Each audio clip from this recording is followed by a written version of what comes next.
भाजीला काही सुचलं नाही तर चणा डाळीची ही रेसिपी नक्की ट्राय करा. त्यासाठी मी OPDमध्ये जाण्याच्या अगोदर चणा डाळ 3-4 तासांसाठी गरम पाण्यामध्ये भिजत ठेवली होती. एक वाटण तयार केलं, कोथिंबीर, लसूण, लाल मिरची पावडर, हळद पावडर आणि गरम मसाला ह्याचं.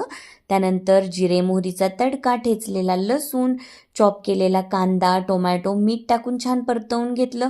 छान परतलं की तयार केलेलं वाटण ह्यामध्ये ॲड केलं आणि नंतर भिजवलेली चणा डाळ ॲड केली. आवश्यकतेनुसार लाल मिरची पावडर वगैरे ॲड करायचं. डाळ ॲड केल्यानंतर छान परतवून घ्यायचं. मीठ ॲडजस्ट करायचं आणि उकळत्या पाण्यामध्ये डाळ शिजण्यासाठी टाकायची. आणि ह्यामध्ये मी एक कांदा स्लाईस करून वरूनच ॲड केला होता, जो मी परतवून घेतला नव्हता. आणि भरपूर अशी चॉप केलेली कोथिंबीर ॲड केली. छान डाळ शिजू दिली आणि सेट होऊ दिली. भन्नाट लागते ही डाळ. चला तर मग रेसिपी ट्राय करा. Bye bye.